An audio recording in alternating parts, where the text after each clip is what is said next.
development and education. But my real claim to fame is I co-chair the County Executive's Faith Community Working Group.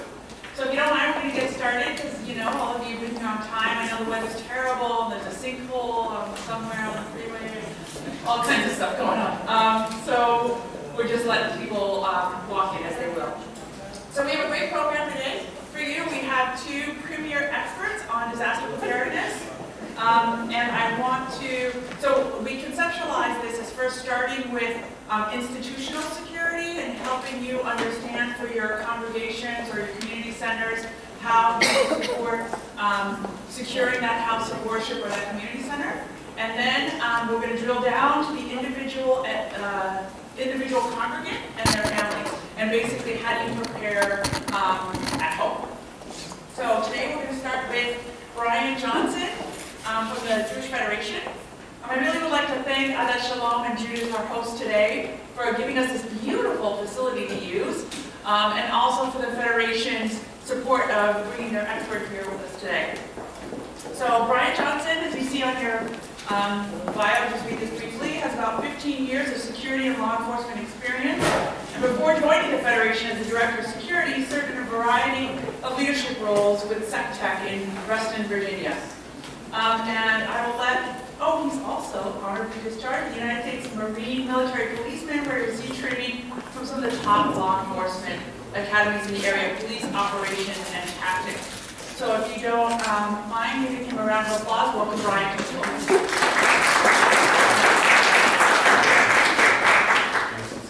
Thank you very much. I see my PowerPoint went out almost as soon as it was time to go here, so let me log back in real quick. Do you have a pointer? I do, I got it. All right, but I did give you guys a couple handouts, and one of them is the PowerPoint presentation, so if it doesn't pop back up, I'm not too terribly worried about it. It's very wordy, and I hate it, to be honest with you, but I wanted to make sure that I had some information in writing, something that you could take home with you. Before I begin, I do want to thank the Jewish Community Relations Council and Rabbi Adat Shalom for helping organize this. Also from Senator Mikulski's office, we have Lori Minzer-Edberg, who was kind enough to show up, and especially Nadia and Rabbi Caseman for bringing this together. She didn't go through the whole bio, and that's okay, because I hate it when people stand up and give you the whole resume thing. I got some law enforcement on there, some security, and people tend to blend those two things together, which I always think is really interesting because they're, on a lot of levels, very different. When I started out, I wanted to do law enforcement, but I found out really quickly it's pretty rigid, it's pretty structured. A bunch of people make up laws and then you enforce them, and that's not too exciting. There's not a lot of creativity involved with that. Post-September 11, security became a huge priority, and I looked at it as a real opportunity to be creative. And, we were coming up with what? The Department of Homeland Security was new. We had 36 or so law enforcement agencies in D.C. that all needed to be brought together. Only if we had a central intelligence agency to do all that work. So I started with a consulting firm, and my largest job was meeting with government clients and agents and going through with them their programs, their processes, and getting them to work. I was talking to Tiffany beforehand, and I said that one thing that was occurring all over the place was people were going to work, and they were walking in and out, and they would wave to them good morning, and it's going to go again, I feel it. And that was it. That was the end of the day. And then after September 11th, they showed up to work, and they had to get a badge, and they had the turnstile things in their way, and people were asking for their ID, and they said, "You know me, I've been here for 25 years. And the people said, "Well, I still need to see your ID, and I still need you to badge in, and I still need to go through." That was really hard for people, because they thought to themselves, "I'm not a criminal, I didn't do anything wrong, why are you looking at me?" Well, we found out through the years, hey, these processes actually work. We're going to go through a whole variety of things today. It's very difficult to make it through securing a house of worship in 30 minutes and then answering questions. I mean, in fact, it's almost impossible. I found that I really love talking about security, but not everyone enjoys it quite as much as I do. And brevity, I'll be completely honest with you, is not my strong suit. I really enjoy the topic and going through, but I'm going to try and go through I want to talk a little bit, just real quick, there we go, about philosophy. The security philosophy. I debated whether or not to really talk about this today, but I do work with the Jewish Federation of Greater Washington. I'm not Jewish. I came to this job in a roundabout way. One of the big reasons I took this job was so I got to do stuff like this, which was to engage in the community, which is so tremendously important. I mean, working in the federal government, even as a contractor, I mean, you can imagine how rich that can be. And having opportunities to do things like this, I find tremendous. But not being Jewish and not being from Israeli Defense Forces, sometimes our philosophies, they don't necessarily mesh together. And I went to Reagan National Airport as they were trying to put in some new programs for TSA. So we thought, who are we going to bring in? Let's bring in the Israelis, because they do security like nobody else. It's absolutely the greatest. So I had one of the Israeli security guys there, and he's walking around, he's rubbing his chin, and he's looking around, and he says, I don't understand. And I'm like, tell me, what don't you understand about all this work that we put into doing here? He's like, you put a Humvee over there, you put a 50 cal over there, and if someone looks like they have a problem, they come talk to me. I was like, really? That's your solution? That's what you have come up with to secure this whole airport? All it's going to take is big guns and tanks and ammunitions, and we're just going to rough up the crowd. I don't think that's going to work in Washington, D.C. at Reagan National Airport. Like, no one's going to go along with that. And I share that story with you to say, we're always looking to try and find a balance, right? I mean, what is secure and what is taking it too far? You know, when have we gone over that edge? So I bring this up because the basic security philosophy, and many of you have probably heard this before, is prevent, protect, mitigate, and recover. If you never heard that before, that's the DHS philosophy. Overall, when they look at security and they have a building and they look at it and they say, how are we going to secure this building? So, anybody, just name me a building in the U.S., let's say, that you think is the most secure building that you can think of. The White House. Now, I always think the White House is an answer, man. But I got to tell you, we know, after a couple weeks ago, that the White House is not the most secure building in the U.S. But I do get that answer a lot. Anybody else? Pentagon. The Pentagon. The Pentagon is a good example. All right, so let's talk about the Pentagon. What are some of the vulnerabilities of the Pentagon? You got entrances all over the place. It's really tough to miss. It's a giant Pentagon-shaped building in the middle of D.C. Everybody knows where it is. It's pretty popular. People generally know what's going on there. So it is a target. It has a tremendous amount of vulnerabilities. The real answer to this question is the safest building in the U.S. It's in the middle of nowhere. No one ever goes in and out. No one works there, and it's got a big bubble over it. That is the safest building in the United States. It has zero. I want to be the director of security for that building. It would be perfect. I could golf every week. It would be great. But no, I mean, I know it sounds silly, and my point to all this is no matter what building you're at, no matter what organization we're talking about today, you all have a tremendous amount of vulnerabilities. You're trying to run a business. You're trying to bring people in from the outside. You're trying to bring them in. You're trying to reach out to people, some of them that you don't know. You're holding programs. You have schools. You have parents. You have so many dynamic personalities you deal with.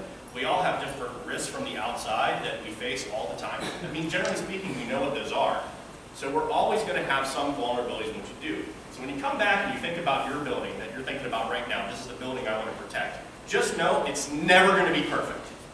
No matter what you do, we can build a moat, the alligators are on back order. There's nothing that you can really do for that. First one is you can't possibly prevent everything possible incident happening.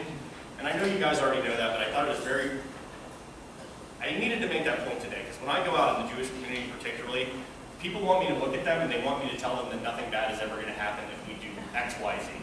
And unfortunately, I can't do that. I can't tell you nothing bad is ever going to happen. So that's when we move to the next step, the protect. Well, if I can't prevent it from happening, how do I protect my organization? How do I protect my agency? Talk a little bit about those things. Mitigation, obviously, is just minimizing the damage. So the event has occurred, our prevent and our protect fell through, or mitigate, we're going to try and save as many lives as possible. And then last is the recovery phase. The incident's over, it's happened, we've had a response, everything is good. Now what do we do to build our organization back up? So that's just a little bit of a baseline of what I want to go through and talk about with everybody today. So that leads us to talking about emergency plans. It may sound silly, but do you have one? I can't tell you the number of organizations I go to where they don't even have a baseline emergency plan. Why would you not have an emergency plan? I think the reasons are really straightforward. Security takes time, because you have to dedicate time from something that's way more fun or way more important, or however you rationalize it, it's not as important as security for whatever you're doing. And it does cost some money. You have to invest a little bit of money into your overall security program. An emergency plan doesn't cost any money, it simply takes time. And if you do have one, does everybody know about it? I mean, look, I'm a realistic person. Things change. Our boards change, our congregations change, people move around, they're in, they're out, we have new staff. How are we communicating that to one person or the other that, hey, great, we have an emergency plan, but as time goes by, are we changing it, are we updating it? So that really leads me to like, who is your designated person? Maybe it's you, maybe that's why you're in here today, because you're designated as the security professional at your organization. And so you'd be the ones that are going through and making sure that that's updated. Drills. I'm a huge fan of drills. And again, they take time, like no one wants to do a fire drill today. I had a fire drill scheduled today, guess what? It got canceled until tomorrow when it's 58 degrees because we didn't want to send everyone out in the weather. But are we doing drills? More importantly than doing drills, my question is, who is critiquing your drill? Like after it's all done, who sits down and goes over and says what right, wrong, or indifferent? Because we're in here with Montgomery County and a few other people, what I want to tell you is, specifically the Montgomery County Police Department, their fire marshals, everybody, I know they are more than happy to participate in you getting your drills done. We have Gesher School out in Virginia, and we'll talk a little bit about them, hear about intruders in a minute. Obviously school shootings have become, more and more frequent, give or take. And so we brought in the Fairfax County Police. The SWAT team, the big SWAT guys, the ones, they got a big dip in and guns are down here, like the whole 9 yards. And they're going, the kids weren't there. This was just teachers and administrators and everything else. But they came in, they observed us go through their drill, they went through, they critiqued it, they gave people ideas on what to do, how to improve the overall facility. I mean, look, I'm sitting here with a pink and a purple tie. If you believe what I'm saying, great. I can give you all the stuff that you want to hear. But having the guy that's like 240 pounds with the giant gun say, hey, you should do this, that has an incredible effect on people, man. They listen to what that guy has to say. So use those resources. I find they have a tremendous impact in the community going through and doing that. All right, so the differences in the plans. Crisis plan, continuity, business operation. This is where I tend to lose people. All these different plans that we have to go through. But remember, they come back to that basic principle of prevent, protect, mitigate, and recover. Each part of your plan should cover those three. How? I have a plan, okay, I know what's going on. What's my continuity of operation? How am I going to continue to do this? The business resumption, I've lost everything. Our data's gone. How is it backed up? All those different things. Who am I working with? Those will come through on those different sections of the plan. So I don't want to lose anybody here because I know it starts to go through. But again, just keep coming back to that initial philosophy. All right, again, when you set it up, I handed everyone paper today. I'm usually not like a huge fan of binders and paper and all that stuff. I like to do the wireless thing. But remember, we have to get this to everybody, so I think this is the best way to do it. I know there's all these different plans, but just set them up in one binder, separate the tabs, make the sections, and make those determinations. Are you identifying every emergency? In this handout I've gone through, and I've gone through some of the baseline emergencies, some that are very unlikely to happen, and then again for your most likely emergencies.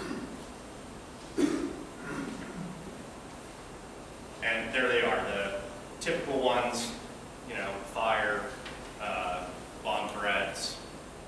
I think you're more likely to have a fire than you are a bomb threat. Probably depends on where you are. But I'd like to have each one kind of separated out.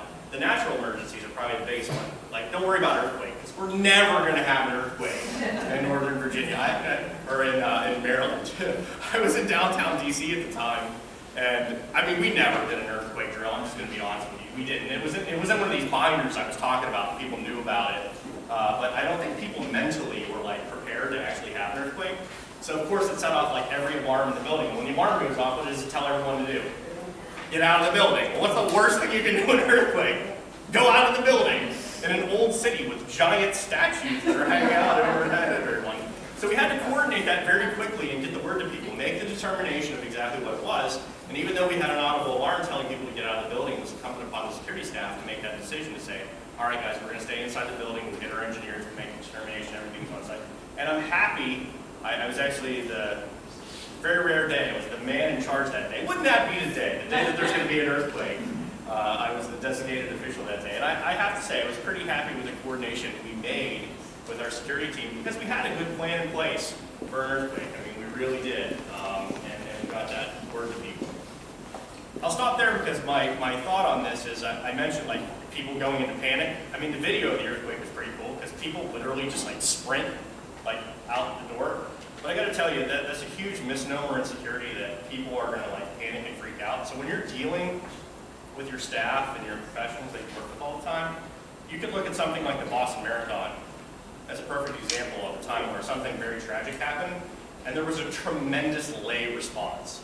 I mean, these weren't, you know, all medics and all police and all firemen, and their response was tremendous, but the runners in the event started like coordinating like a mass casualty situation almost immediately. People are so much more aware today of reacting to those type of events and incidents than they were 20 years ago. You find a lot less of the panic mode and the freak out than you used to. Just thought that was worth a mention.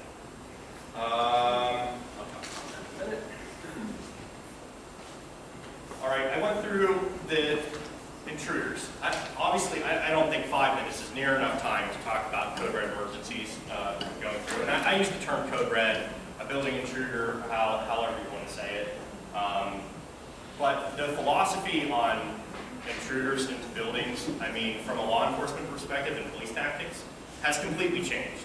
If you remember back in the day, for the lack of a better term, so like, let's say pre-Columbine, when there was a shooting incident somewhere, what did the police do? Anyone know? Well, they used to like, I was trained to wait. Like if there was like at a school, you would go and you would set up a command post, and then you would wait for backup, and then you would wait for the information to come in, and then you would make a tactical response in that way. Now, I mean, I think we know, they just go in. Like the first guy on the street, it doesn't matter. You don't have to be part of the special response team to be in. They just go right in. And the reason that I mention this is because communication with your local law enforcement, specifically when it comes to intruders in buildings, cannot be more important than this instance. If you're in Montgomery County, make sure that the Montgomery County Police Department has the drawings of your building. It can be on paper, it can be on a computer file, it can be whatever it is. Make sure that you're taking those building drawings and you're supplying them to the Montgomery County Police, and I'll give you that information later for what district you're in, etc. Because what they're going to do is, as that officer is responding to the call, they're going to send that information to him over the computer so it visually gives him an idea of what the building looks like. And as you're communicating where a shooter is or what the shooter is doing, you're giving the law enforcement officer the best chance to respond in the best fashion as possible, because they are not going to wait. They're simply going to go in. The other thing I would highly recommend that you do is, if you all have a Knox box, like outside your building, in the Knox box, I mean, I'm not talking like the huge building drawings, but if you can like scale it to size and like just give the officer like a "you are here" type of thing so he can look at it. Again, it's to give him an idea of exactly where he's going and giving him the best chance to respond when he goes into that emergency. I like to bring the people that are going to respond to my building and give them the tour. And actually say like, hey, this is our kitchen, this is our office. I mean, you guys get it, where everything is. And I have them about once a year. We sit down, we joke around, we talk about the good old days. But more than that, I'm giving him that visual idea because I know that they'll be the ones that are actually going to be there. Can you define the Knox box? I think it's Fort Knox, but what do you mean? The Knox box is the little red box. It's usually red, and you have to have a fireman's key to get onto it. It's at most commercial buildings, and inside there are keys to the building, like a little badge ID, like if you have electronic. And it's for the firemen to use in a fire so they can get where they need to get. Firemen always have a key, which is the giant axe, and they love to break stuff. So sometimes they forget, I didn't go to the Knox box. There goes that door. So if they can't get into your Knox box, the firemen usually figure out a way, but that's what the Knox box is. Just, it's weird, but check on that to see where yours is located. I went to a building the other day and their Knox box was on a roof. I know that sounds crazy, but I swear it was a 4-floor building and the Knox box was on their roof, which you should probably move that to where people can get to it. So thank you, sir. I appreciate that. That's a question. All right, doors and locks. This is what we're always going to come back to. Many of you are in buildings that it's built, it's there, and that's pretty much how it is. As a security guy, architects hate me. We just did a renovation at our building, and he wanted it all glass and all beautiful, and I sent him a picture of what I wanted the door to look like, and it was a joke. Because it, had like a giant metal bar on it. I got off to a good start with them. Look, obviously glass doors aren't perfect. When we look at things, we're not looking at them from an aesthetic point of view. We want to make them as secure as possible. But, as I look around here, like some of these doors, what is the purpose of having these doors? To let the light in. Because they do let the light in. Determine what kind of doors you have. In my opinion, the best doors are your solid wood core doors with a metal core. There's no windows on either side, no light ever gets in, and all your plants die. I know that's not an option. So there are ways, if you go back to our plan, that we can mitigate that. Again, this is a conversation I was having earlier. It's never going to be perfect. I understand that. Budgets are there. You have limitations, etc. down the line. But when I think about doors, I'm going to start from the outside and I'm going to bring it in. So if my outside doors are all glass, as I start to go in, I should start seeing less glass. Because I'm trying to reduce that time and I'm trying to get it to a place where I have more solid doors to go through. This talks about locks on the outside and those little bolt locks that you buy at Lowe's. The fire marshal hates them. If you put those bolt locks on your door, they're going to say you're in violation of the fire code and take them down. So we figured out a way around it, door stops. Like those little door stops that usually you don't like them because they're on the outside and everyone props the doors open. I don't want them on the outside, but particularly like on the inside. Just, go to Lowe's, get a 50-cent door prop. Because when we talk about active shooters, it's come back a little bit. If you guys remember the one that just happened in Canada recently, when the news came through all the pictures, what did they have everywhere? Tables, chairs, everything was just like thrown against the door. That's perfect. That's what you want to do. Stop that intruder from coming in. Just put a door stop. I mean, it's not perfect. I still put stuff in front of it too. But instead of that, because I know it's going to be a violation of the fire code to have those little locks up there, I really recommend the door stop. Just like the door swing should be in. So if your door swing is coming into your classroom, you have the door stop so that the person can't force the door. Like a floor door stop. Yeah, no problem. All right, so the emergency notification. This is another one. These are all great. When you look at your emergency plan, somewhere in there, there's going to be a part where you need to notify everybody to the event that occurred. Your congregants, your parents for your schools, etc. across the line. We love email, we love text, robocalls, it's fine, bullhorn. We just need to figure out a way to do it. It doesn't have to be perfect. There are plenty of great robocall and email sites online that they only charge you like when you use them, and they charge you per text that go out. The names are escaping me off the top of my head, but they're very cheap. And like I said, they only charge you when they're using them, and they're also very user friendly to put in. If you have a phone number and email address, you have a spreadsheet, take it off the spreadsheet, put it in. Some of the companies will do it for you at no charge in order to get the word out. Now what I want to stress about the communication as it applies to your emergency plan is, I've seen emergency plans that during an active shooter, it's the main person's job up front to start emailing and texting everybody. That's probably not going to happen. If someone comes in, I'm sorry to laugh, but if someone comes in and they're doing something terrible, the last thing on that person up front's mind is going to be, I have to send everyone a text message. They're not going to do it. When you're doing the emergency plan, keep it simple.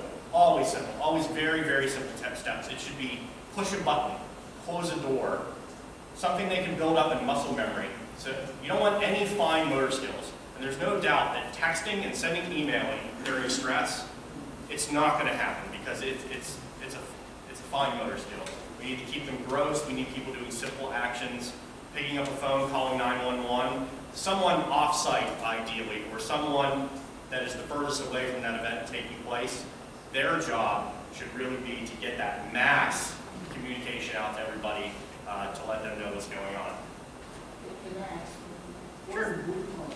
A bullhorn. A bullhorn! It's like, you know, the things they use like to make like huge announcements. Oh, You know, but look, it sounds silly to have a bullhorn, but I mean, if you really want to get something out to everyone, I mean, it's loud, lots of people can hear it. A bullhorn is perfect. Like during a demonstration, lots of people use them. okay, you mentioned about the active shooter. Yep. Now, if you use the bullhorn to notify people, would the active shooter know where you are? Doesn't matter. And here's why I say this.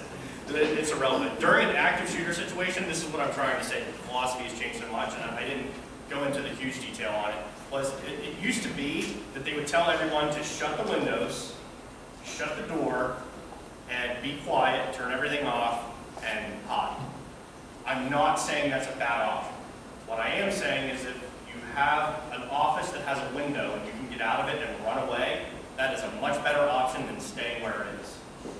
So again, I'm not trying to reinvent the wheel here. I'm not going against what anyone said, but if we just think about that logically and how it applies to what we're trying to do in an emergency situation, that's perfect. And I'll end with this. I always start my emergency procedures pretty much with the same saying, which is that these plans are just a guideline. They are not meant to be followed to the T, that nothing replaces sound judgment at the time of the incident occurring. And again, I'll use that Boston Marathon reference. It's a perfect example of, I'm sure there was a plan, but there were competent people making sound decisions, doing the right thing that went through. So that's why I always start my emergency plans out that way. Accounting for the individuals. Tons of ways to do it. This is how I do it. A list of people on a piece of paper. It's the best way to do it. Have it handy. We're not pulling up a list. We don't know what happened. When I assign out those responsibilities, everyone has their list of personnel they're responsible for. Just keep it on a piece of paper. Again, the responsibilities. I mentioned designated official earlier. Make sure that we're putting like those responsibilities in our emergency plan, who's in charge of it, and also make sure that you have several backups if you have that available to you. So when people are out, etc., if you're able to assign them to where they need to go. I did want to talk about carpools real quick. Carpools are one of our most vulnerable times, particularly because we're talking about children. The Jewish Community Center in Rockville, I'm not going to toot their horn too much, but they get 140 cars and kids in and out in about 50. It's amazing when you watch it. Like, they go through it so quick. And the reason they do it so quickly is they have an excellent program set up. When every car comes in, they have a number on the number on the dash. That car is assigned a number, then a number is assigned to the child. That's how they have it line up. Outside, you're going to have about 8 people, and you have about 8 people that are assigned specifically for that carpool. Now, I know that's a lot of personnel, but their primary job is simply doing that carpool, and I know I talked about this a little bit later, but I'll mention it now. If you can afford the personnel to do it, make sure you're assigning people specifically for security. That's their only job. That's all they do all day. And I know the security guards, they get a lot of grief because you come in and what are they doing? They're not doing anything. They're just sitting there. And people find all these other jobs for security guards to do. Well, the security guard can unlock this door and he can change the light bulbs. And no, you don't want him to do all that. You want the primary focus of that security guard, and this relates to carpool as well, to simply be security. Someone watching for something out of the ordinary, something that's not right, and making sure it gets reported. That way they're not taken up with other duties, interacting with the parents, etc., all those different things they might do during carpool. Playground safety. Playgrounds are very difficult. One of the things that I've been recommending specifically is I see a lot of playgrounds where the fences are like all blocked off, so like you can't see the children. I would actually like to see the opposite, so you can see out. No, I'm sorry. So you can see out to see what's like coming at you. Visibility is incredibly important. You want to be able to see. The kids simply being out there playing. I mean, we know that there's a playground there. But again, this will come back to the same things as the carpool, is who is assigned to that area. If I'm assigned to that area and my job is playground safety and I have a fence where I can't see anything out, not really doing a whole lot of good. I want that person to be able to see what's going on around you. I'm going to end with the law enforcement information. Some of it I gave you in one of your handouts that gives you the district and the number and the people to call for your law enforcement communications. It does briefly mention in here, we talk about social networking. Social networking is huge. We all use it all the time to advertise our events. My question would be, are you monitoring those to see what information is coming back at you? I know particularly for where I work, we get a tremendous amount of derogatory, threatening, all types of things through social media, and we use the DC Fusion Center in Washington, DC to coordinate that information back and forth. Again, these are tremendous people. They'll be happy to work with you. They love giving information out. They don't hold information close to their vest. If they have something that they believe is a direct threat to your organization or institution, they will be more than happy to share it with you. But I think it's tremendously important that you build up that relationship with that department. If you don't know what a fusion center is, essentially a fusion center was created to take all the information in the area and bring it in to one organization so it wasn't floating around. Because typically, if you have an incident now, it goes into your local police department, they take in that information, and then they used to deal with that on a very local level. Well, now they're taking all that local information and they're sharing it to a larger network, so it lets us put some of the pieces of the puzzle together. I'm going to talk about suspicious individuals in a little bit, and as part of that, what I would say is people that are planning a larger type of event or a larger type of incident, they're not just going to target like your specific organization. They're going to try and see what they can get away with first, so they're probably going to visit any number of organizations. So when we're reporting that in, that's what the Fusion Center is doing. They're trying to put that information together, figure out who those people are, and try and bring it all together. High-tech security, cameras, badges, all those things, I love them. I think they're great, but they're not the be-all, end-all answer. Because if you think about a camera, what does a camera really do? It records an incident that's taking place, which is great for after the fact. But the person that's getting hurt in the parking lot, they don't care about it being recorded. They want someone to respond. So my brief little spiel here on high-tech security is, all of them are terrific, but what I would ask you is, when you go back to your organization, is all of that equipment working together to initiate a response to an event that's taking place? Because as great it is for a law enforcement officer or me, whoever shows up to your organization, to look back and see what happened and allow us to piece that together, what I would really like to see happen in every organization is they utilize their equipment to initiate a response from law enforcement or someone to answer that call. So better than the camera is an emergency button in a parking lot that someone can push and get law enforcement involved. A glass break on a door, a motion sensor in the middle of the night that goes to an offsite monitoring unit. Anything, again, that can initiate a response to where you are is better than something you can just have to use after the fact. Your low-tech items, I mentioned having the ability to see out, landscaping, your big trees, all these things out front, they're very beautiful. I can't stand bollards, so if you have a whole bunch of bollards out in front of your building, I'm sorry, they're ugly. They are. A bollard is that pole that comes out of the ground and it stops like a vehicle incursion from like going in your building. I prefer natural landscaping way more than bollards. I don't know if you've ever been to the Jewish Community Center in Rockville, but the building is lined with bollards that go all around their building. And when I met the director, he said he wanted an open and inviting work. And I was like, nothing says welcome like a bunch of bollards behind your entire building. So what I highly recommended to them is to use their natural landscape.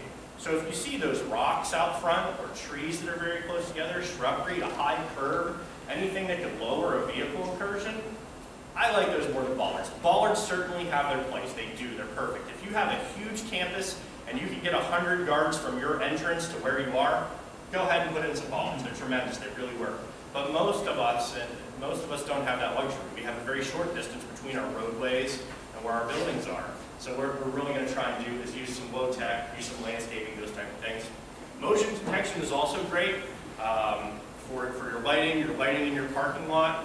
I know I suggested some of these high-tech things like emergency buttons. They may not be in the budget, but if you can just get motion sensors or some type of light in your parking lot, something that like says, hey, you know, someone's going to see you doing something here, those are much better low-tech solutions.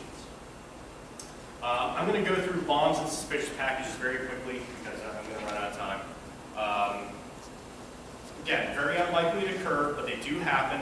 One of the pieces of paper that I put with you was a bomb threat checklist.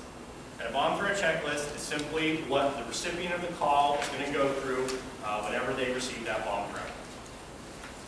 Don't put it in a book and put it up on a shelf. Have it by the phone. I know that sounds really silly, but I can't tell you the number of buildings I go in and I say, where's your bomb threat checklist? And they're like, let me go look for it. If someone calls it a bomb threat, you're not going to have time to go through and try and find this document. So what we do is we just put them right next to the phone. So when the recipient takes it in, they can go through.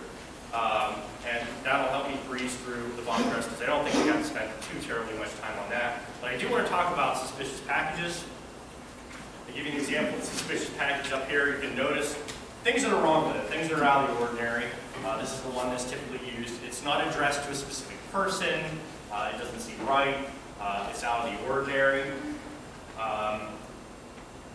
If you should receive any type of package like this, call your local law enforcement. Let them know. Have them come out and take a look at it.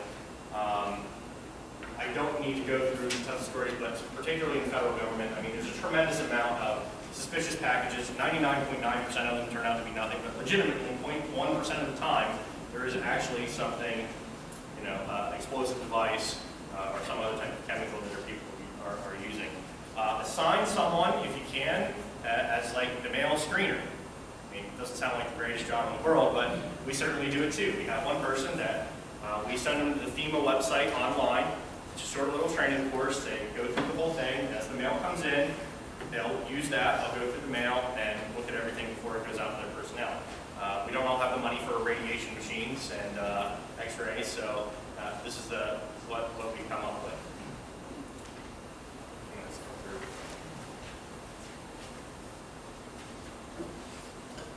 Okay, suspicious persons. You guys know who those guys are? No? Alright. The gentleman on the left was responsible for the 76 deaths in the mass shooting in Norway. And the gentleman on the right is David Harris from the Columbine shooting.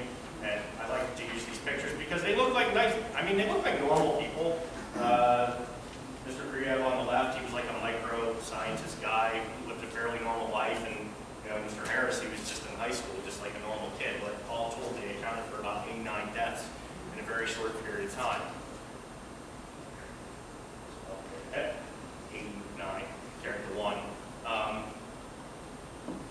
So in talking about that, I mean, I know it sounds silly to say someone that's acting suspiciously. Like, what does that mean? Anything that's out of the normal, anything that's unusual. When I first started working for the Jewish Federation of Greater Washington and I went to the community center to do a physical security survey, I went around and I had my camera and I was taking pictures of their fire plants. And this woman came, I swear she had to be in her 80s. And she comes up to me and she says, "Who are you?"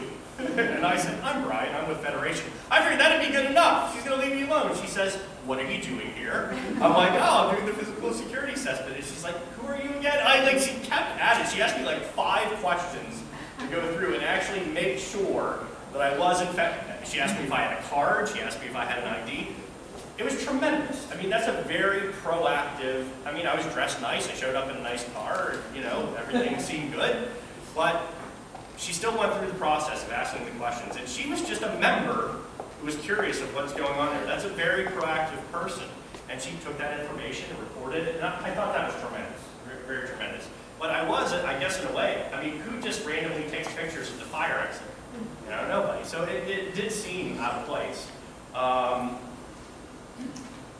To come back, and I know I'm circling back here, but I do want to circle back to the Fusion Center. This is where it becomes tremendously important. I work with a variety of companies that this is what they specialize in.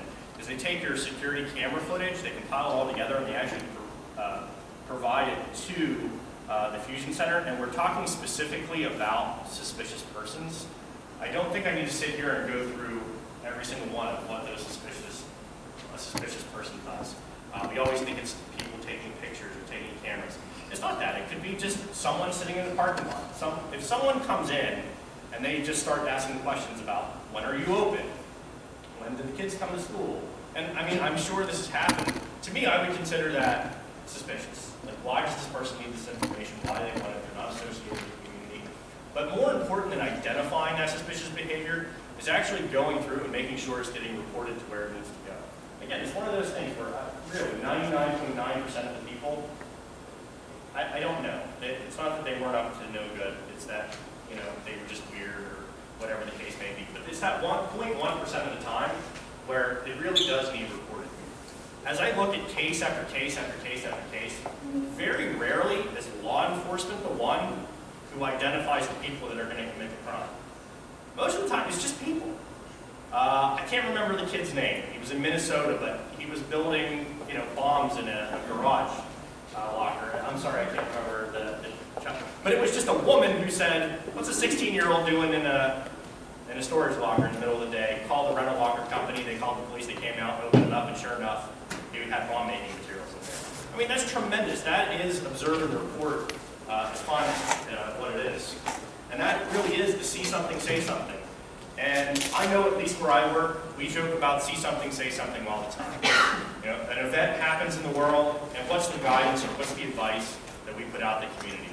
Stay vigilant. If you see something, say something. And I mean, I think that starts to wear on people. But I give that story about the kid in Minnesota, and I'm sorry, I couldn't be more specific about the details of it. But that is the case. It's just a person who saw something out of the ordinary, who got the information to the right people, and they went ahead and you know, we can say pretty confidently that they probably prevented something significant from taking place. So for our additional actions, I'm not going to spend a whole lot of time on this either. It's the way that the information gets reported. I know as a former law enforcement officer, one of my biggest frustrations is something would happen and I would say, "What's the vehicle?" And they'd say it's a blank Lincoln Navigator. Yeah, there are no black Lincoln Navigators in all of Washington, D.C. What do I need? I need the license plate number. That's what I need more than anything else. And look, I know that witnesses aren't perfect, and they sometimes don't give the right information, but it is incumbent upon us as people responsible for security in our organizations to tell our lay personnel, the people that work in the community, hey, when something happens, this is the type of information that you want to look for when you make a report. This gives law enforcement the best chance to be successful in investigating whatever activity is that took place. Events. I handed out everyone a very brief event planning scenario because I promised you. It does not encompass every security activity that takes place when you're putting together an event. I am not an event planner, but having worked on many event committees, security is obviously a huge part of it.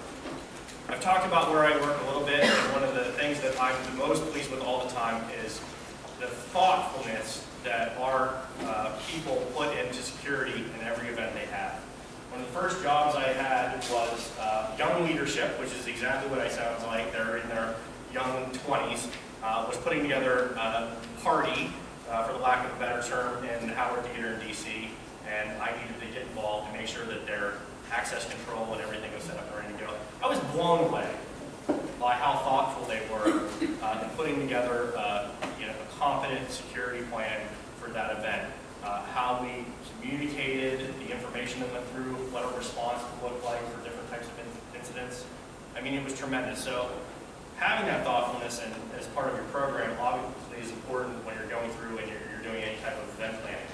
I do recommend that you use a template in going through. There are better ones online. There's going to be a website on your PowerPoint that you can use after this that has a much more thorough, because it goes through insurance, your permitting, where you would go to get different types of resources for security. But when I look at an event, just to keep it very simple, it's all going to come down to access control. That's what it's all going to come down to make the most secure event can. If you can control who actually physically is able to get into your event, you've gone a long way into making that a much more safe event. It goes back to the, hey, how you doing, I know you, getting through that, and to, I took your name, you registered, I saw an ID, you can use a wristband, you can use a name tag, you can do whatever you like, but now we've identified exactly who is coming in and we have people assigned to security to make sure that that's happening as it comes to our event plan. Now, the resources. That is the, another one of the sheets I gave you was the, for the 1st and 2nd district for the Montgomery County Police Department. I cannot stress this enough. Having a great relationship with your community resource officer. Mine is Mike Prather. I don't know if any of you know Mike, but he's the resource officer for the district that we're in. And I communicate with him at least once a month. He has been kind enough to do a physical security assessment for a variety of our buildings. He comes to our security meetings and provides information that is relevant to our campus. He works security at any number of our events that we hold. In short, he's a tremendous value to our organization, and he doesn't do that for any other reason than we ask them, and that's what they do. I mean, that's their job. He's the resource officer. Yes, sir. How do you spell his last name? Prather, P-R-A-T-H-E-R.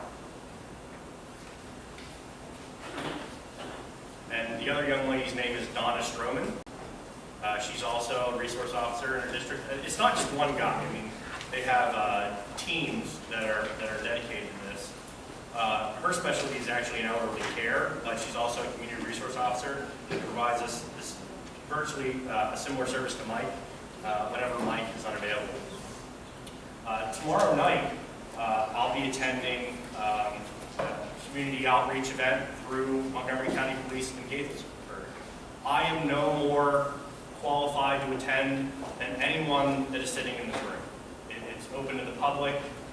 I used to go, we'd have about 50 people, it kind of dwindled down a little bit. Now it's coming back up. But that's your opportunity to meet with the captain and the major and the lieutenants and the sergeants, the people that are in charge. That information can also be found through that pamphlet that I provided you. But I would encourage everyone to participate in that, because no matter what topics they're covering on that particular night, the biggest thing to me is that I have the opportunity to engage with who is going to be the primary responders when I have an emergency at one of my institutions, and there's a tremendous value in that. And I really appreciate that the Montgomery County Police and Chief Major gives the ability to do that, and it's not just because it's us, they would provide that, I assure you, to anybody in this room as part of what they do. The next website I have on here is scanus.org.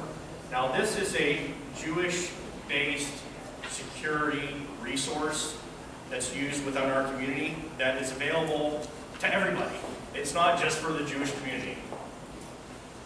Painstakingly, they put together a website that goes through and in much greater detail than I talk about today, covers each topic. And the part I like about it the most is that it's not designed for a security professional. It's designed for people to utilize in the community. It's information that you can get out to your staff and people that you work with, just to have that on hand, ready to go, so when something does happen, they have something in their mind. They have a resource, something they read, something to go back on. I'm sure a lot of you have heard this before, but whenever anything happens, we always rely on our training, because our clear thought goes away, and we need to go through that practice. That's why drills are very important. That's why templates, the emergency plans, all those things that you're going to have, getting that information out, so there's a knowledge base to work off of. So those are the resources that I have. And I left I tried really hard, guys, I did, I swear, to leave more than 7 minutes. I wanted to get through, like I said, I think it was really difficult to get all I wanted to get in today in that amount of time, and I appreciate it. Thought you. Can you send information about tomorrow night's meeting to Fatima, and she'll make sure that everyone in the room gets that? Absolutely, guys. I brought cards, so you could all have my cards. If you want any of this more than the paper that I went through, I'd be more than happy to send you everything that I talked about today, with specific website addresses, where to find it, where to go to, the names of the officers that I mentioned. They're going to love me that I talked this all out. But no, they will actually. They'll be thrilled to have it. That's their job, engaging in the community. So I'll give you my email address. I know I had it at the beginning, so that should be on your paper as well. And I'll make sure you get that. Yes, ma'am. And can you just talk a little bit more about how people would call and just ask, would just call and ask for a site survey? Can you talk a little bit more about site survey is? Sure. A site survey, or it's not a full-blown physical security assessment as they go through, but on a site survey, what they'll do is pretty much what I talked about today.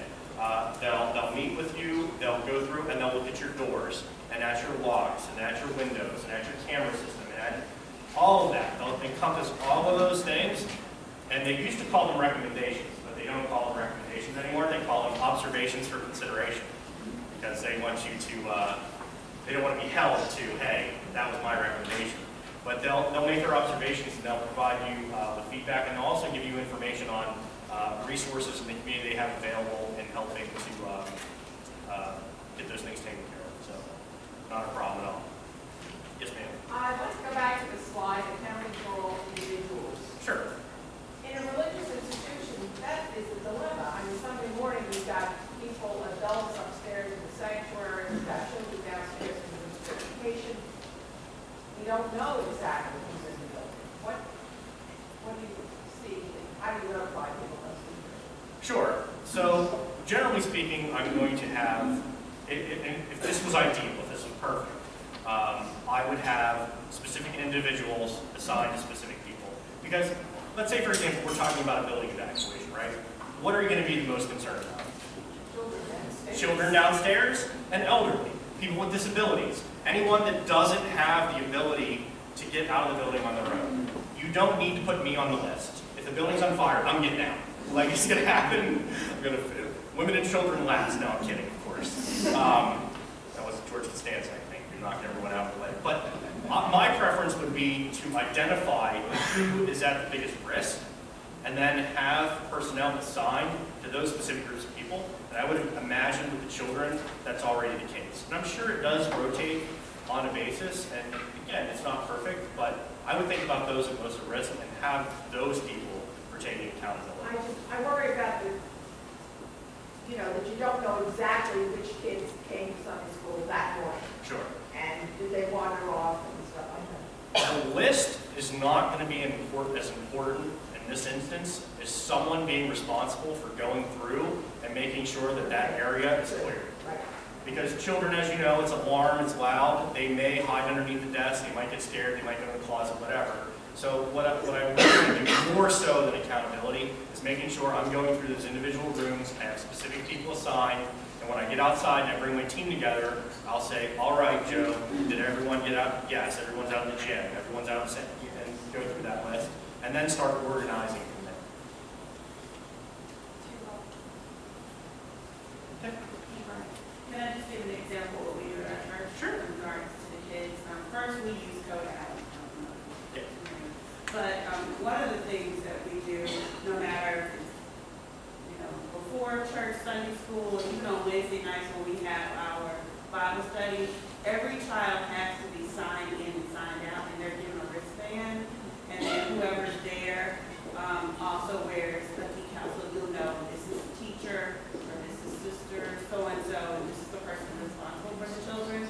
So in regards to the children, when we do our planning, our testing of our plan, so to speak, our drills, in regards to the children, we always have a no kidding, like we won't even allow the pastor to drop off his grade bills if he doesn't sign it.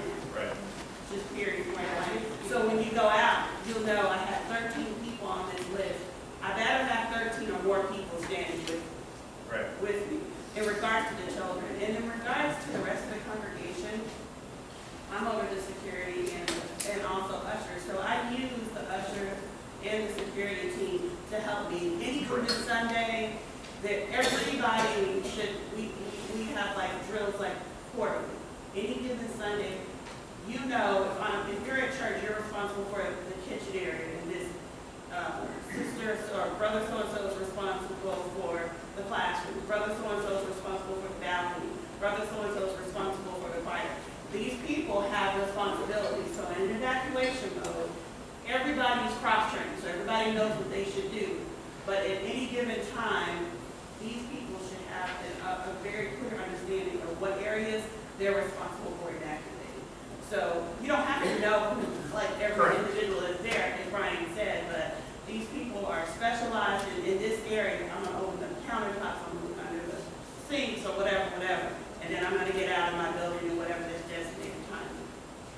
it's funny, my son's 3, and I hadn't been to Chuck E. Cheese in quite some time since I was a kid.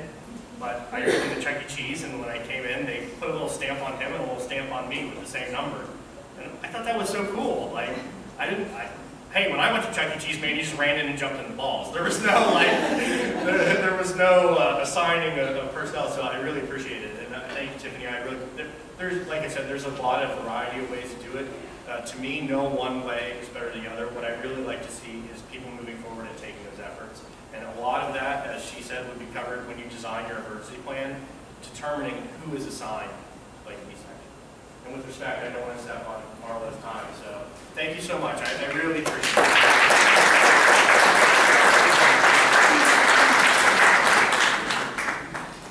I'd also like to take a moment to introduce the co-chairs of our faith community working group. And for those of you who are not familiar with this program, we do have a little trifold up front.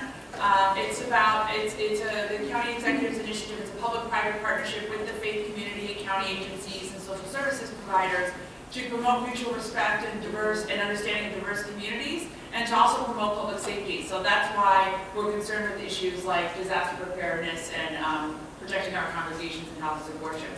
I'd like to introduce my co-chair, Rabbi Adat Shalom of the JCRC. For those of you who don't know Reverend Casement, he is our county executive's interfaith liaison. So any questions that you have or concerns about your community and planning and permits and all kinds of things that may be of issue, please feel free to introduce yourself to Reverend Casement. And we also have Reverend Carol Flett, who's a member of our steering committee as well, focused specifically on our clergy response team.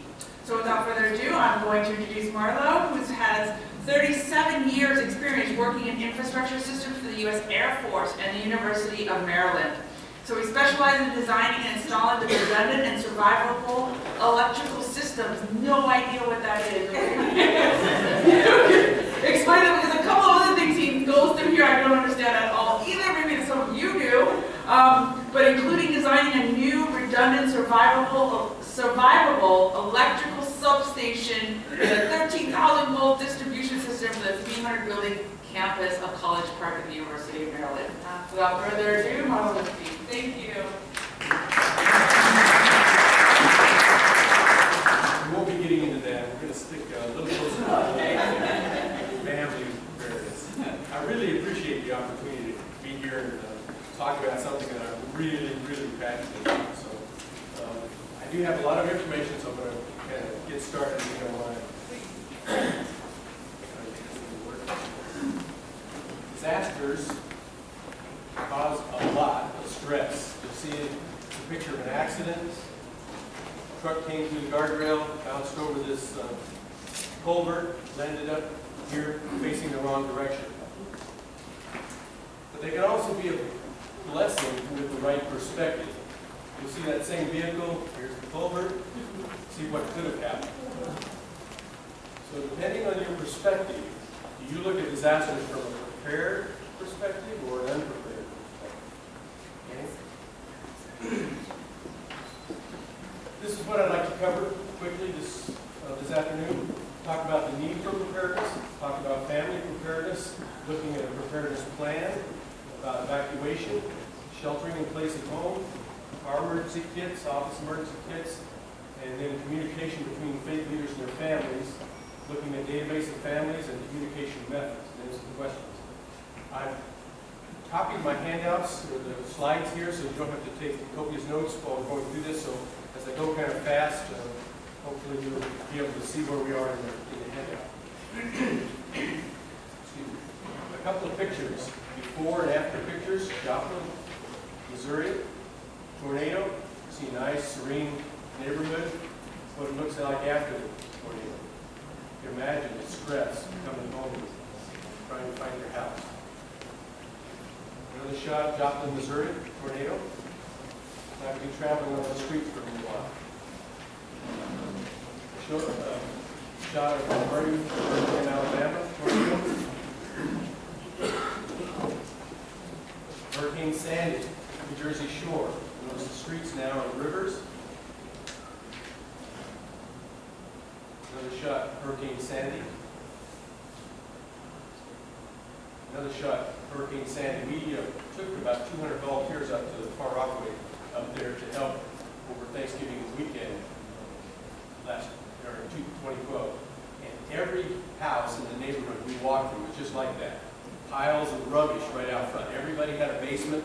Everybody's basement was flooded. In fact, it was like 5-foot water lines on the sides of the houses. And that's where your air conditioning and heating was, and that's where your electric was. So every house had no heating and air conditioning. No house had electricity. Everybody was looking for contractors. So everybody was gutting their homes. It was pretty stressful for a lot of people. Chart, you won't be able to see it in the back, but I just want to give you the flavor. This is a chart showing from 1952 to 2009, disasters around the world. You'll see a little trend here. This is another chart, FEMA declared disasters from 1953 to 2010. Again, you'll see a little trend here. It's a map, U.S. map, showing FEMA declared disasters from 65 to 2012. You'll notice the darker areas have a lot more disaster declarations, and the Northeast is not immune to disasters. This is a map, presidential declared disasters from 64 to 2010. Shows the disasters by region of the country. FEMA region, we're in with Pennsylvania, West Virginia, Virginia, Delaware. This is region 3. And here are the disasters that have been declared region 3 since 64 to 2010. And you'll notice that most of ours are in this weather-related, snowstorms, hurricanes, severe storms, and floods. The bottom line, disasters are devastating, disasters are happening more frequently, we can expect more disasters. Are we prepared? A poll done in 2012 by Delphi University surveyed adults and found that 44% don't have first aid kits, 48% lack emergency supplies, 53% do not have a minimum of a 3-day supply of non-perishable food and water at home. 55% believe local authorities will come to their rescue. 52% have not designated a family meeting place if they're separated during an emergency. 42% don't know the phone number of all their immediate family members. 37% don't have a list of medications they are taking. Another survey done by YouGov, in 2011 they took a survey and found that only 17% of those in the Northeast were very concerned about potential natural disasters. A year later, after Hurricane Sandy, that number jumped to 31% were very concerned. At that same time, from 2011 to 2012, the number of Americans who were prepared for disaster only jumped 5%. So we went from 17% concerned to 31% concerned, but only 5% more are now better prepared. And only half of the 36% who are prepared for disaster have an evacuation plan. First run in 2011, the survey said they asked how many were prepared for disaster, and 64% were not prepared for disaster. 2/3 were not ready for disaster. According to the American Red Cross blog, research shows that only 12% of Americans are fully prepared for disaster. And after, down in the New Orleans area, that only jumped to 15% after Katrina.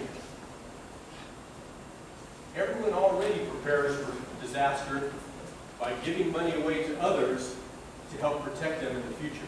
Things like life insurance, health insurance, house insurance, fire insurance, liability insurance, on and on and on and on. Think of family preparedness as another form of disaster insurance where I keep the money and I buy things that will help protect my family in future disasters. Now, I'm going to go through a broad range of stuff. I'm going to go kind of quick. Don't be overwhelmed with the stuff I'm going to show you. What I want you to do is consider, as we go through, items that you think will most help you and your family or the people in your group or congregation, and then start working with them. How do I help my family deal with disasters? First of all, I'd like to talk about preparedness plan. How do you spend your day? Each of us 24 hours a day, maybe 8 hours at work, maybe an hour commuting. The average in Montgomery County for commuting is 34 minutes. So maybe another 30 minutes going to school activities or religious activities in the evening. Maybe another two hours in the evening at school or sports activities, religious activities, etc. how many hours of the day is the entire family together? If you're together from, say, 9 p.m. to 7 a.m. the next morning, that's 42% of the time. Or from 7 p.m. to 7 a.m., that's 50% of the time. So you have a chance, 50% or less chance of being together when a disaster strikes. So if you're not together, without personal contact or without phone contact or some kind of communication, how does the rest of the family know what your plan is? Or how are the kids going to know if the parents aren't around? This is a couple of shots of commuting routes. This is from the 89 San Francisco earthquake, 94 Northridge earthquake, it's a Hurricane Sandy tornado, just to show you what happens to some of the roads that we commute on.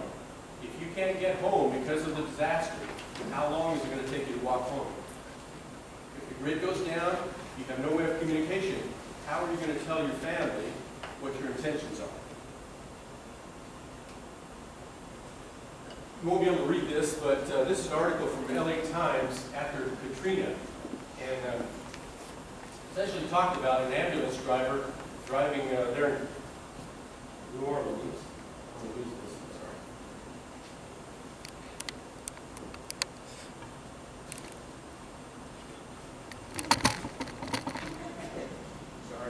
sorry.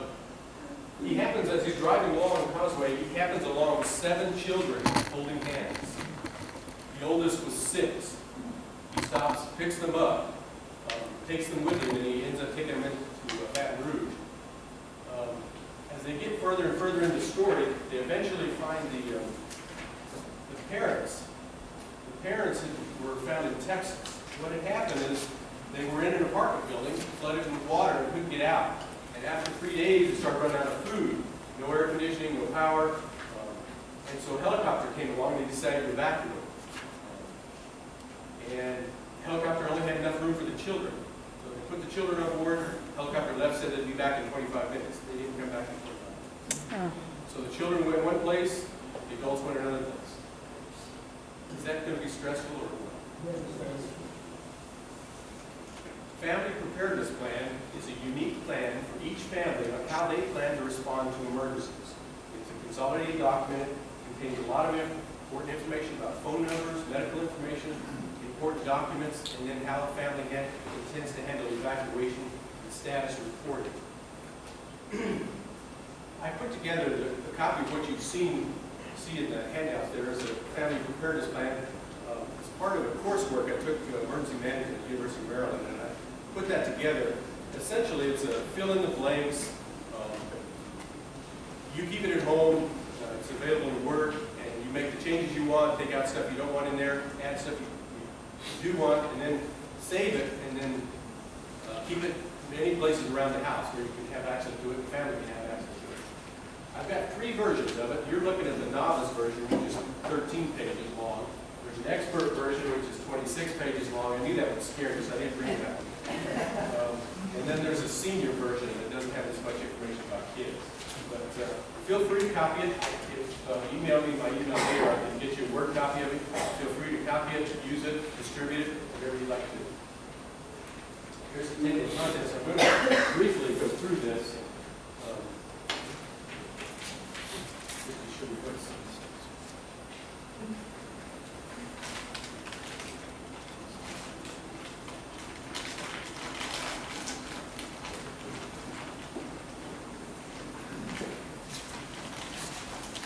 Pages. You've got a place up here for your name, a place up here to store the dates on the last time you updated it, because it has a lot of information in it, and then recommended future dates for revising. It's got a place here to store where you keep this document, so that all the family knows. We have one in the 72-hour kit, we have one in the basement pantry, in the car, wherever you might want to keep it. Again, here's the table of contents. It goes through and has information on the household members, all the family members, what their birth dates are, blood types, social security numbers, etc. Now this is a security person's nightmare, so we'll forego that piece of it while going. Brian, I hope you're not listening. Information on pets, license, pet names, vet names, information on house details, mortgage company, landlord, information for our vehicles, make and model, year, license number, VIN number, Do you have that information with you in case the tornado comes and picks it up, carries it to the next county? Nobody has that information here. So this is a place to write this kind of stuff down. Contact information on emergency, doctor information, fire department, police, etc. Maybe church contacts, organization contacts. Information here for putting down the information for family status reporting. Who are we going to talk to when we report our status if we get separated? Kids in one place, adults in another. We're going to call these individuals. They may be out of state, they may be far away, not far enough away to where they're not impacted by the disaster. We have information on utility service, gas, electric, etc. Information on insurance, car insurance, house insurance, etc. Company names, agents' names, policy numbers, etc. We've got a section here on daily activities. Where are we during the day? Our family members. They have one or two jobs. This is going to be the place you put those locations. We have people in school. There's a time when some of the kids are at daycare or something. This is where you're going to put all those addresses. So that if people come looking for, these will be the typical places that you're at. Okay? Children pickup authorizations. If you can't get home, you work in D.C. and disaster happens, who has authorization to pick up your kids at school or daycare? Now, they'll have separate lockdown procedures, but in the event that you need somebody to pick up your kids, this might be a thing to consider. Pet care. What pets eat, what their feeding schedule is, etc. If you're not there to take care of the pet. Pet boarding, someplace you've used in the past maybe.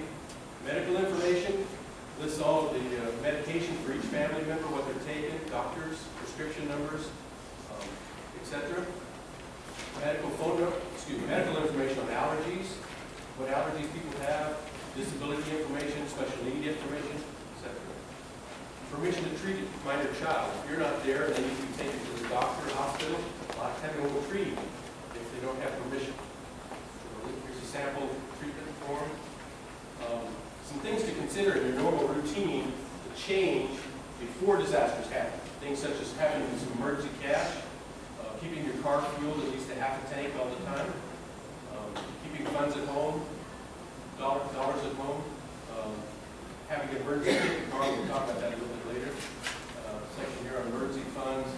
Go through here on documents, things to consider to have copies of in a central location. So if you grab your 72-hour kit and leave, you've got copies of a lot of these things in one central location that you can go and grab that bag of things. Now, this is not something, this bag of copies is not something you would store in your 72-hour kit. It might be in a safe or somewhere hidden, but at least it's copies of important documents that you take with you if you have to leave the house.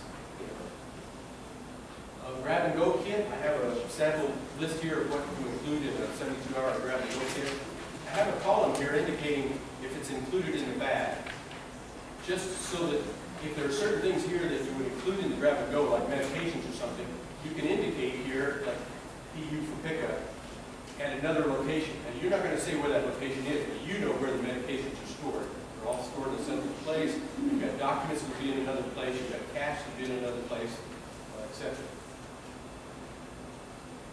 Security issues, just to remind people that after 72 hours, people go crazy. What kind of things do I want to think about for securing my family? Escape routes, etc. School and emergency daycare plans. Find out from your daycare or school what their plans are. Most of the time they're going to be locked down, but find out what those plans are. If you go there, you may just be sitting there. You may not let them out. Their kids out. So just understand what their plans are for where you have kids. Got a lot of websites here on finding out what happened during a disaster. Red Cross, local, county, state government, etc., fire department, police department, etc. They have a lot of good websites out there on finding out what the current status is. A lot of emergency broadcast stations, they're listed here. Alert notification sites where you can register and you'll get alerts if there's an emergency. This is a chart I put together, and again, this is something that family would go through and talk about. But essentially, it's a chart with disasters on the left side of the page, and then two main columns. We're going to stay at home if and until this happens, and if we have to go, we're going to go if this happens, and these are the first places we're going to go and the second place we're going to go.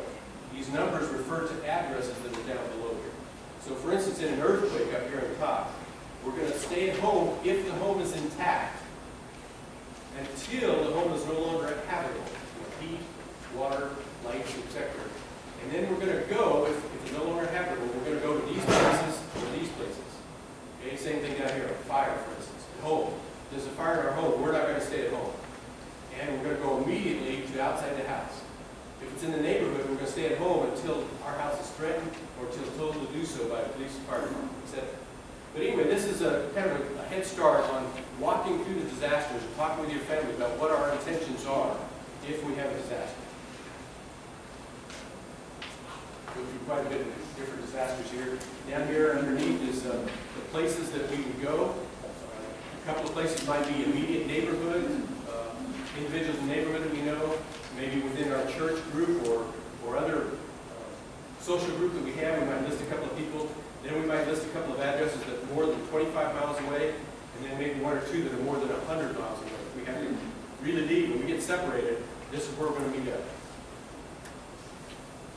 I talked about evacuating the house. If you have 2 minutes or less, you grab your 72-hour kit, your medications, important documents, and get out. If you've got more time, you're going to turn off the utilities, close and lock windows and doors, etc. That's just a brief look at it, but this is a Word document. You just modify it for the family, how you would like to be. It essentially gives you a head start on putting together a preparedness plan. This is a list of the extra things that are included in the expert version. I kind of wanted me to consider looking at some stuff, and so I made a couple different versions because they got scared when I showed them the thing the first time. 26 pages is one of the things we do is, in the expert version, we look at these wallet cards.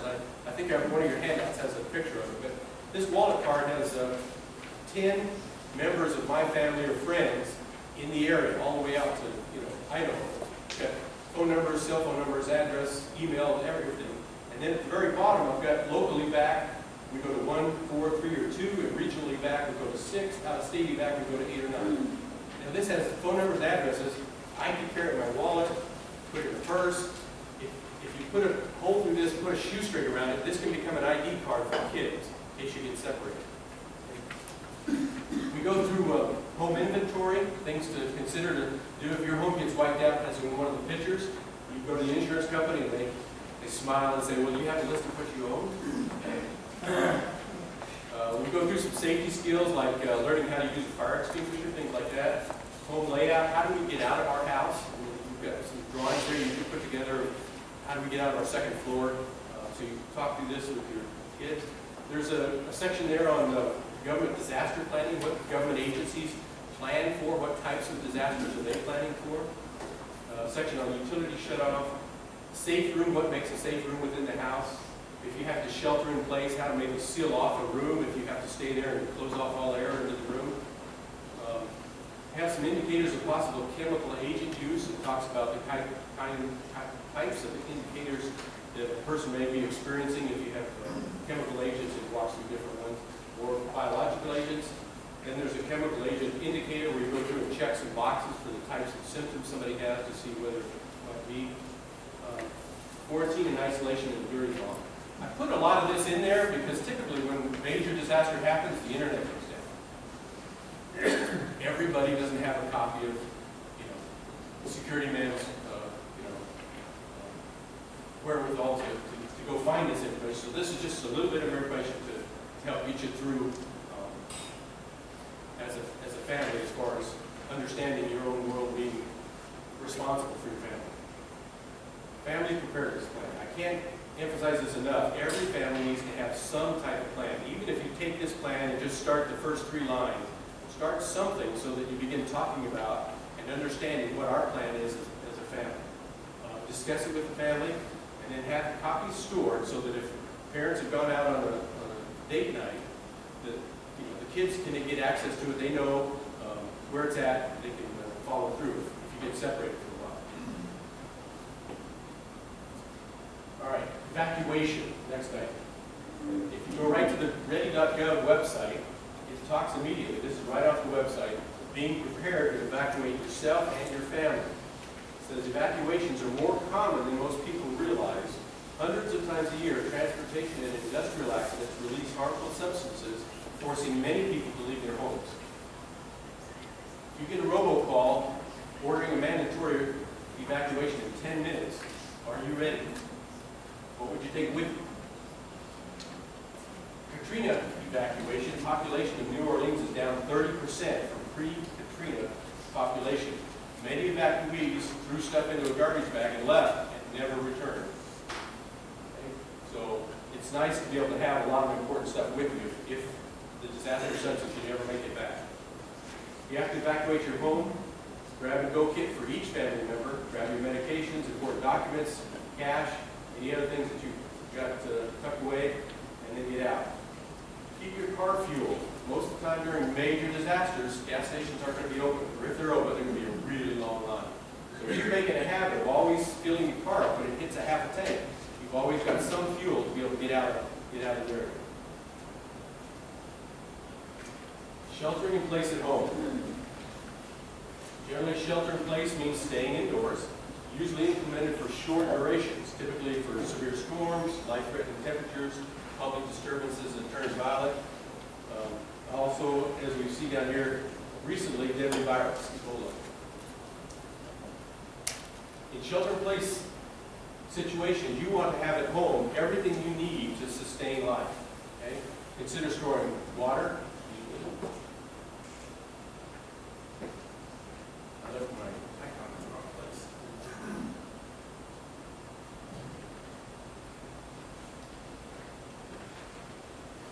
Water, food, heating method, cooking method, lighting, medication, first aid supplies, communication, and financial reserves. Water, more important than food, humans can only survive 5 to 7 days without water. If the power grid goes down, most people are going to lose water pressure within 24 hours. Daily needs for an adult, 1 gallon per person, about a half gallon to drink, half gallon for food prep and hygiene. Consider storing 2 weeks worth of water. Don't use recycled milk jugs, they leak over time. If it's not from a municipal water supply, add 8 drops of chlorine to the water per gallon of water. Consider any ways on where to store this. This is a water barrel. Throw some cloth over it, put a plant on top. Food. Consider 2 types of food storage, a short term and a long term. Yes? For water, is there anything wrong with keeping those like crystal spring jugs, the ones that they bring you in the refrigerator? Food grade containers are great. Short-term food storage.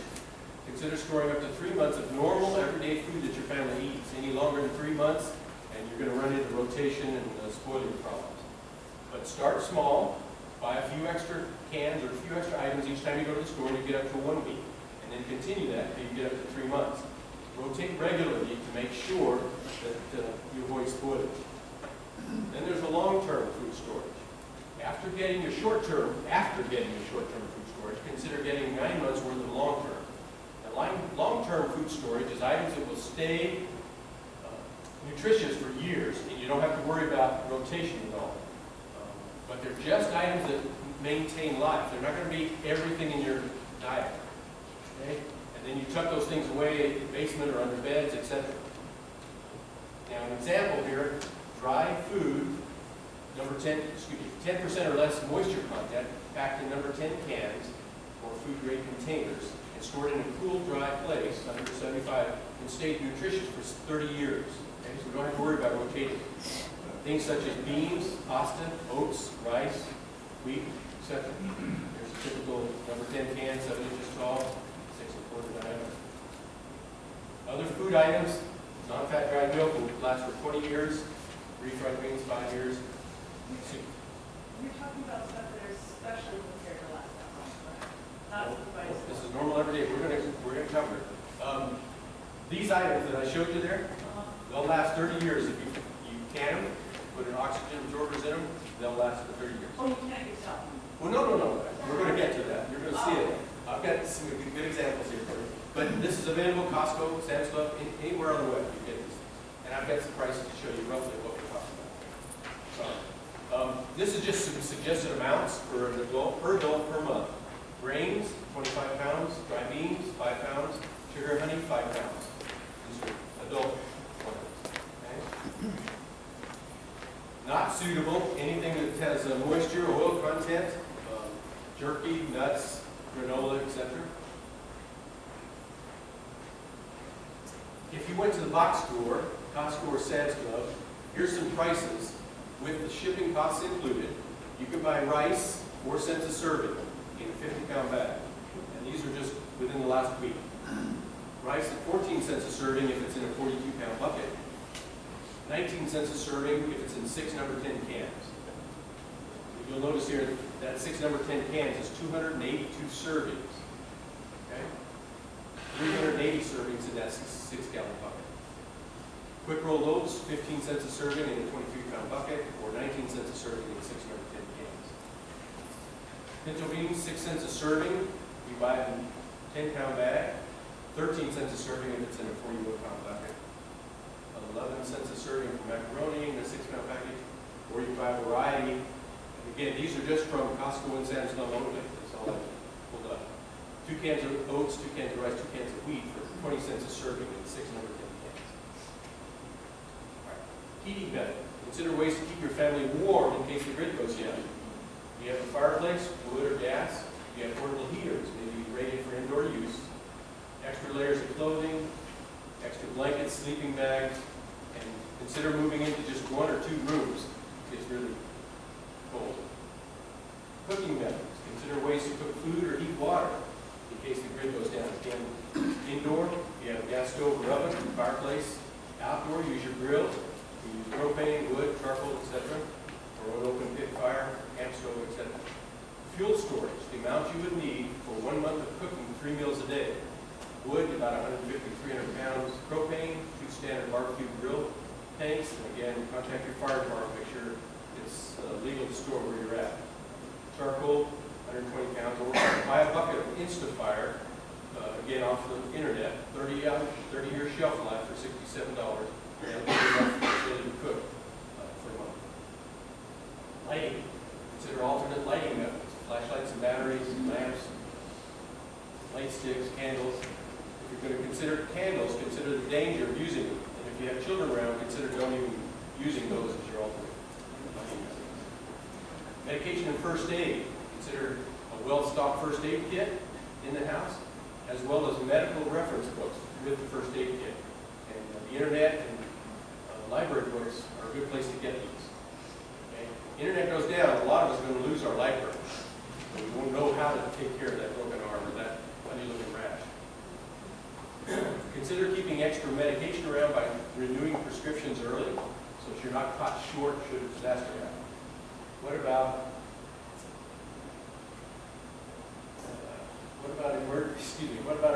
expired medications? There's been a couple of studies done by the FDA at the request of the military. In 2000, the FDA looked at more than 100 drugs, found that 90% of the medications were safe and effective far past their original expiration date, 8 to 15 years beyond their expiration date. One notable exception was nitroglycerin, insulin, and some liquid antibiotics. And they also looked at, in 2006, at the large Defense Department's stockpile of drugs. They tested 122 drugs in 3,000 lots and studied their stability. It turned out that 88% of the lots could be extended beyond their expiration date for an average of 66 months, or 5.5 years. Good rule of thumb is if a person's life depends on nitroglycerin, EpiPen, or insulin, then you should keep turning over your medication and watch the dates. But if you have a pain, cold, headache, etc., then probably expired medication doesn't have to have 100% efficacy. Bottom line is, do your own research. We're not advocating one way or the other, but the question always comes up: what do we store? We've got 30 years worth of food, but medication I got 2 weeks. Well, here's some things to consider. You should do some research on that. Communication. Consider keeping battery-powered radios around so you know the status of the disaster. It may change. You may have to evacuate. You may have to take additional precautions. There's also personal communication devices such as walkie-talkies, TV radios, GMRS radios, or ham radios, which license is required. Financial reserves. Consider having cash at home. Frequently, banks and ATMs are unavailable during a disaster. If it goes down, you may go to a cash transaction where anything you may need, you may have to have cash. You have to buy some food, an emergency, fix a car, maybe clear a driveway of snow, take care of a fallen tree, etc. There's an article from CNN 2010 talked about Haiti. It says the longest and most visible lines in Haiti's capital were not for food, water, or gas. They were for money.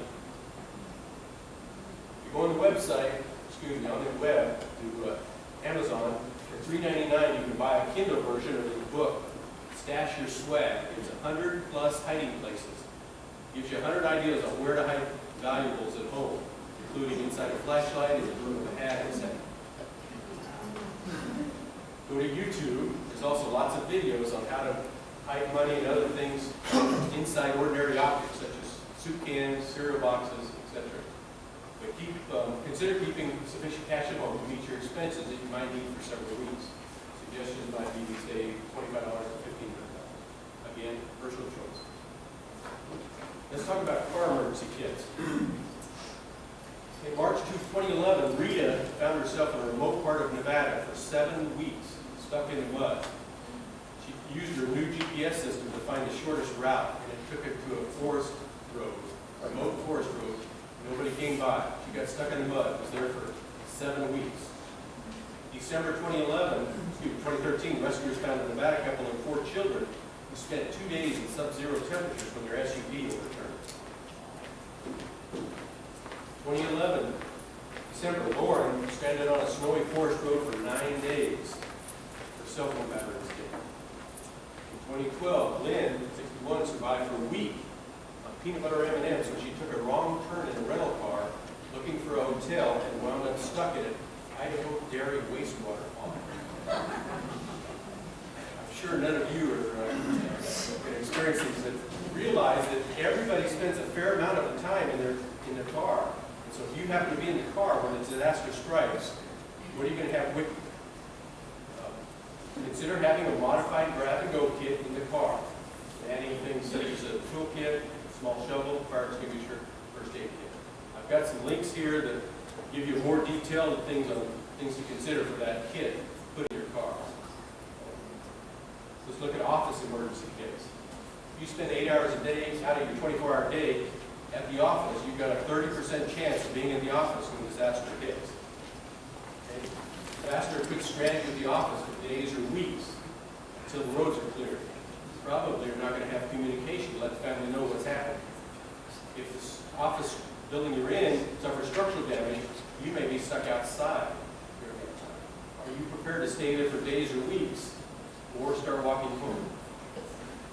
Electricity may be out for weeks. Gas stations, ATM, public transportation, water pressure may all not be working. Okay? There may be injuries requiring medical attention. We have snow events in this area that will turn a 45-minute drive home into a 5 to 7 hour commute. What might a disaster be? In this most recent storm up in Buffalo, 7 foot of snow, there were people trapped in work for 3 days. All right, consider again putting a modified grab-and-go kit, storing it at the office.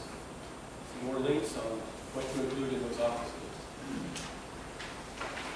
All right, we'll shift gears just a little bit and talk about communicating faith leaders to families. 2011, a report titled Family vs. Duty was written by 2 sheriffs and a police officer. One of the sheriffs was from Frederick, Maryland.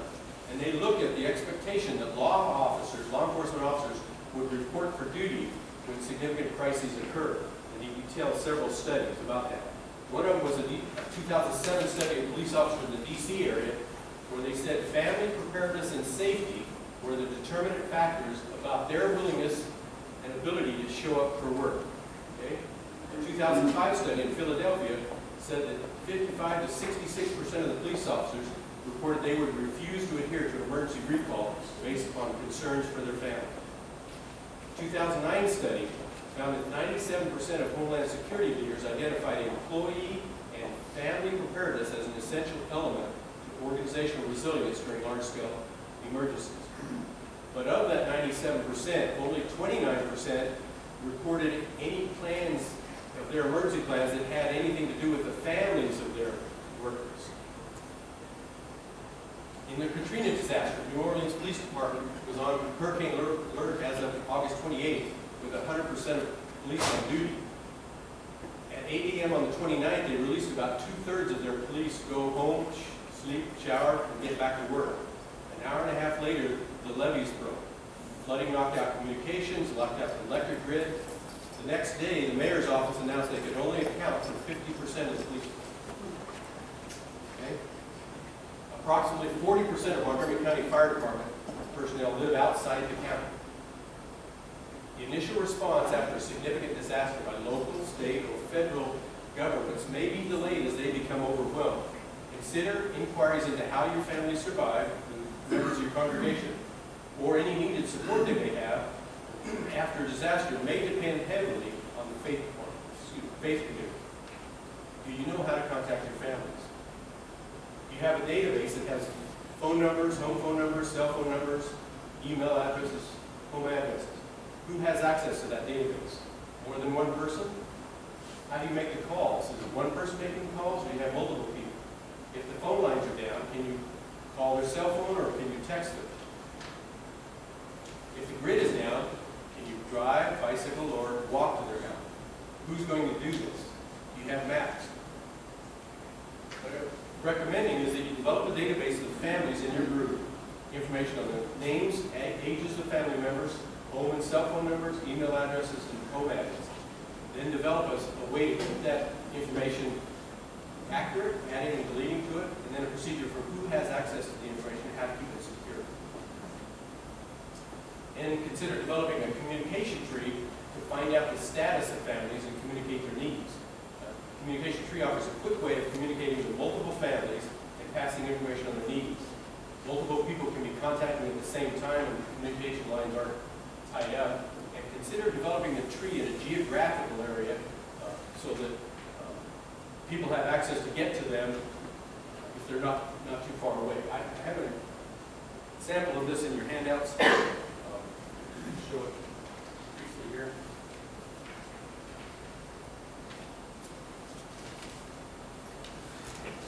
This is one that we use, Church of Jesus Christ of Latter-day Saints. We refer to our congregations as wards.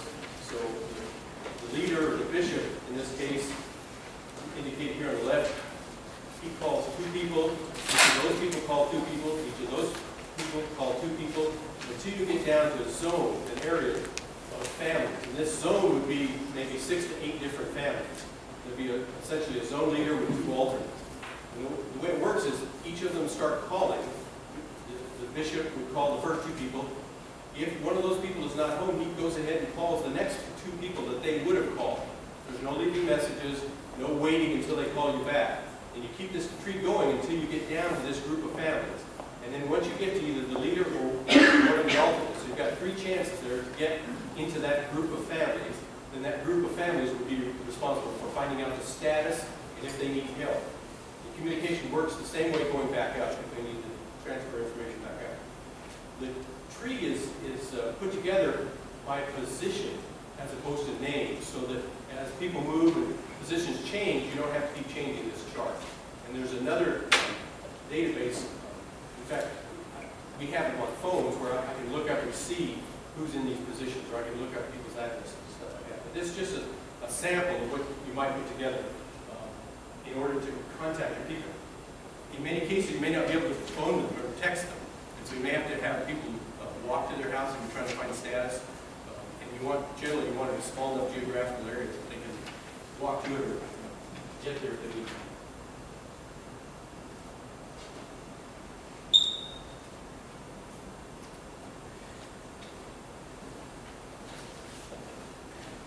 Now, are you prepared? Don't be overwhelmed. I showed you a lot of stuff.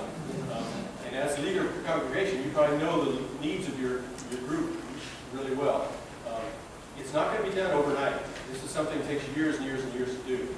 As for Church of Jesus Christ of Latter-day Saints, it's a work in progress. We don't have very high percentages. Different congregations are at different levels of preparedness. And families within a congregation are at different levels.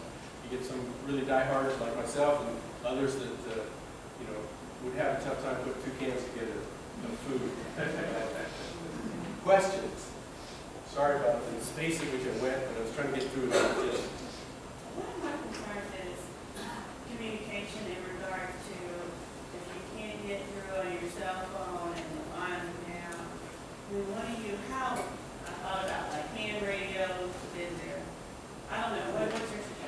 Normally phones, landlines are the first to go.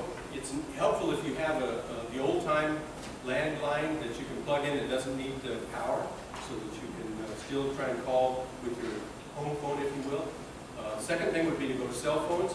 But remember, if the grid's going down, most people aren't going to have a way to charge those for very long. If cell phones can't get through on cell phones, they're busy. Normally you can try texting. And the texting network normally will let text get through, even though the voice phone portion of that is busy. So you try texting next. Beyond that, it's going to be whatever personal communication devices you might have. If you have people that are licensed in ham radio, normally that might be 1 to 4 or 5 in the congregation. But it would be helpful to know who those people were. You can buy small walkie-talkies, but again, they're only good for a few hundred yards or a quarter mile, something like that. Other than that, you're going to be bicycling or walking. You can charge a cell phone in your car if you have a car charger. As long as you had some gas. Yes. Yeah. I saw a question over here somewhere. Yes. About the water, your indication that you should refill or replace the water every 6 months. Why is that? My understanding, it begins to grow stuff in there. The effect of the chlorine will wear off, and so you begin to grow. But if that's all you had, and it was 7 months, you're going to find a way to boil it or do whatever, but you at least have some water. A lot of people depend on what's in their pipes or in their water heater, for instance. As long as you were at home to shut off the water heater, and that water didn't get used by people at the house or something, and then you end up with no water in the house, a couple hours after you didn't realize pressure was going. I just want to add that besides the microbial growth, which is going to happen, that's in the steel that you buy, but also you can buy the typical jugs of water. That plastic, most of it will break down over time, it'll break down over time, especially if there's sun weather, so that you can end up with 5 gallons of water over the year. So that's why you need to break it up. Other questions? If somebody thinks of some. I included some other items in there in your handout material. One of them was information on the wallet cards. I also put a survey in there. If you wanted to maybe survey your congregation just to see what status was of their preparedness level, what kinds of things they had. There's also in there. Yes, go ahead. Shelter in place for,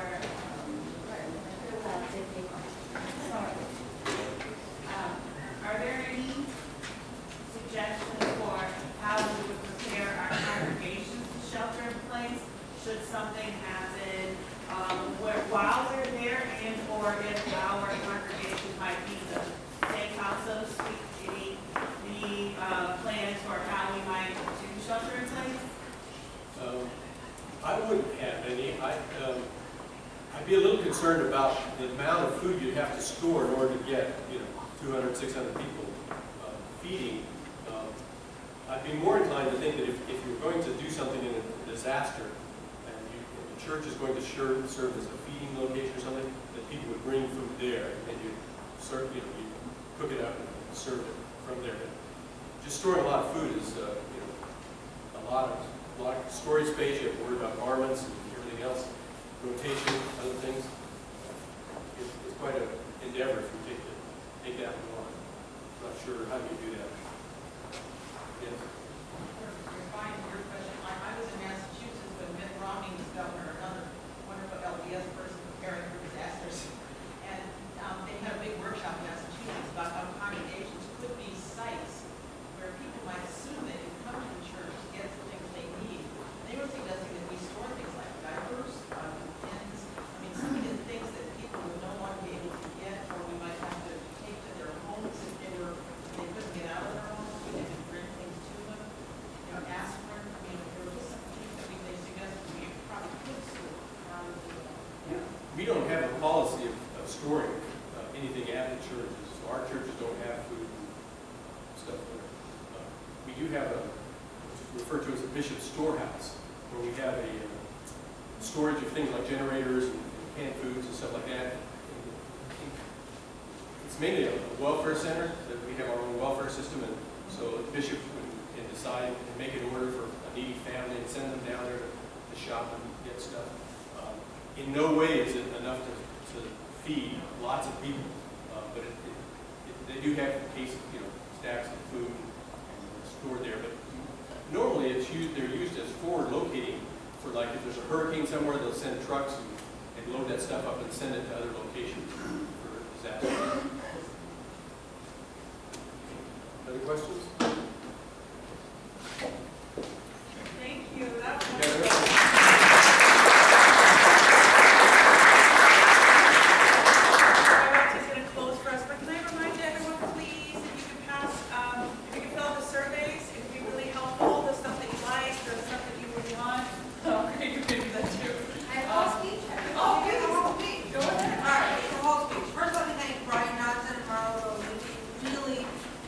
truly appreciate your willingness and to share your expertise and to join us together.